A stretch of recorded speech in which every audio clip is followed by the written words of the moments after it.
सांप कई तरीके के होते हैं, कुछ जहरीले सांप होते हैं, कुछ पानी के सांप होते हैं, कुछ नॉन पॉइजनस होते हैं, कुछ पॉइजनस स्नेक होते हैं। तो अगर आपको ऐसा महसूस हो रहा हो या ऐसा लगता हो कि आपको सांप ने काटा है तो बिल्कुल घबराएं ना। पहले आप आइडेंटिफाई करें कि वाकई सांप ने काटा है कि नहीं काटा है या कुछ और लगा है।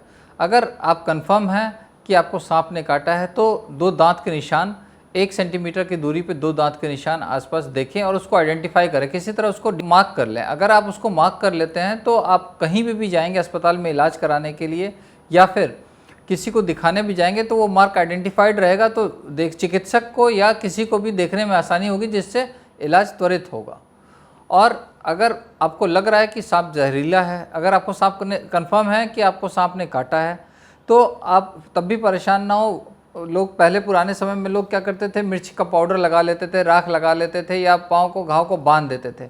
बिल्कुल ऐसा ना करें। पाँव को पानी से धोएं और धोने के बाद तुरंत नज़दीकी स्वास्थ्य केंद्र पे जाएं और अपनी समस्या बताएं, क्योंकि आप जब बताएंगे तो जहरीले सांप भी कई तरीके के होते हैं।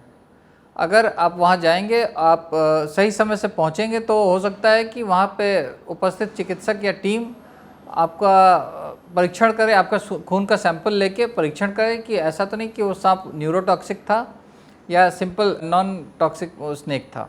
अगर नॉन टॉक्सिक था तो परेशानी की कोई ज़रूरत नहीं है। एक टिटनेस का इंजेक्शन लगवा के 6 घंटे ऑब्जर्वेशन में रह के घर जा सकते हैं। अगर न्यूरोटॉक्सिक स्नेक था तो आपको पूरा प्रोटोकॉल फॉलो करना पड़ेगा, एएसवी लगवाना पड़ेगा। एएसवी बॉडी वेट के अकॉर्डिंग लगाई जाती है। उसके अलावा अगर उल्टी आ रहा है या सिम्टोमेटिक ट्रीटमेंट दिया जाता है, जिसमें कि उल्टी आना, पेट दर्द होना, सर दर्द होना, आँखों में दर्द होना, आंसू आना, ये सब बहुत कॉमन सी चीज़ है, तो उसका इलाज करते हैं।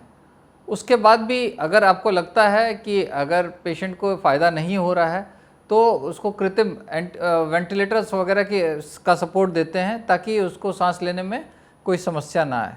इलाज के 24 घंटे तक मरीज बच जाता है तो फिर आगे उसको खतरा नहीं होता है। जहाँ पे सांप ने काटा होगा वहाँ पे 2 दांत के निशान होंगे। दूसरी चीज़ लालिमा होगी वहाँ पे। तीसरी चीज़ की हो सकता है कि वहाँ सूजन भी हो। चौथी चीज़ कि आपको चक्कर आ सकता है, बेहोशी सी लग सकती है, मुंह से झाग आ सकता है, और भी बहुत से क्लिनिकल फीचर्स हैं। मतलब वो इंडिविजुअल पे डिपेंड करता है कि उस समय उसको क्या क्लिनिकल फीचर्स रेज हो रहे हैं। मरीज़ किसी तरह से अस्पताल पहुंच जाएगा तो उसके 1 ml या 2 ml ब्लड का सैंपल लेते हैं और उसको थोड़ी देर बाहर छोड़ देते हैं। अगर वो जम जाता है, मतलब न्यूरोटॉक्सिक नहीं है, ऐसा सांप जिसका कि दिमाग पे असर नहीं हुआ है या न्यूरॉन्स पे असर नहीं हुआ, वो न्यूरोटॉक्सिक सांप नहीं है। और अगर वो जमा नहीं तो ये समझ लीजिए कि हो सकता है कि वो न्यूरोटॉक्सिक सांप हो। आपको जहाँ लग रहा है कि सांप ने काटा है, पहले उस जगह को साफ़ कर लें, पानी से नल से धुल लें और उस पर लाल मिर्च, पिसी लाल मिर्च, मिट्टी, धूल, राख, ये सब बिल्कुल ना लगाएं। नज़दीकी स्वास्थ्य केंद्र जाएं। जहाँ पे सांप ने काटा है उसके ऊपर या नीचे कहीं कुछ बांधे ना, पट्टी ना बांधें। खून बह रहा हो बहने दें, कोई परेशानी वाली बात नहीं। नज़दीकी स्वास्थ्य केंद्र जाएँ और उनको बताएं कि सांप ने काटा है, वो प्राथमिकी करेंगे। उसमें क्या करते हैं कि आप अगर ब्लड सैंपल लेते हैं, देखते हैं कि आपको कुछ क्लिनिकल सिम्टम्स आ रहे हैं कि नहीं आ रहे हैं। क्लिनिकल सिम्टम्स आ रहे होंगे तो उसके हिसाब से वो IV फ्लूइड लगा के, इंजेक्टेबल्स लगा के वो इलाज शुरू करेंगे। फर्स्ट एड में अगर आपको कोई सुविधा नहीं मिल रही है तो जहाँ पे सांप ने काटा है, अगर हो सके तो वहाँ एक छोटा सा चीरा लगा दें या उस जगह को आइडेंटिफाई कर दें कि यहीं पे सांप ने काटा है, और उसको वॉच करते रहें। उसको बांधे नहीं, मिर्च न लगाएं या कोई ऐसा काम ना करें जिससे कि वो घाव और बढ़ जाए। सबसे पहली चीज़ ये है कि जब सांप काटे तो आपको घबराना नहीं है, बिल्कुल नहीं घबराना है। आप उसी अवस्था में, जिस अवस्था में आपको सांप ने काटा है, जल्द से जल्द, जितनी जल्दी से जल्दी हो सकता है, प्राथमिक स्वास्थ्य केंद्र या नगर के स्वास्थ्य चिकित्सालय में जाएं और उनको बताएं कि भैया मुझे सांप ने काट लिया है। तो वो आपको कुछ इंजेक्टेबल्स लगाएंगे, इंजेक्शन देंगे, और जिससे कि सांप के काटने का असर हो सकता है कि कम हो जाए या धीरे धीरे क्लिनिकल अगर सिम्टम्स दिखने लगेंगे, जैसे कि उल्टी आना, अंधेरा छाना, कमज़ोरी लगना, तो ये सब चीज़ें अगर चिकित्सक को दिखने लगेगी तो चिकित्सक उसके हिसाब से अपना इलाज करेगा। पहले लोगों की धारणा थी कि मिर्च लगा देते थे और उससे ये सोचते थे कि सांप का काटे का असर कम हो जाएगा, लेकिन ऐसा होता नहीं है।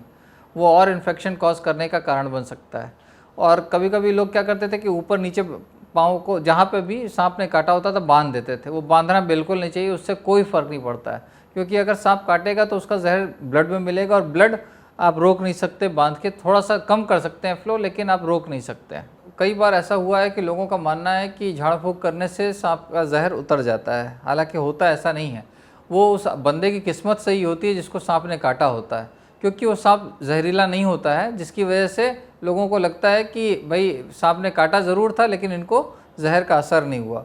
होता उल्टा है कि उसको सांप ने काटा ज़रूर था लेकिन वो जहरीला सांप नहीं था, इसलिए कोई असर नहीं हुआ उसको।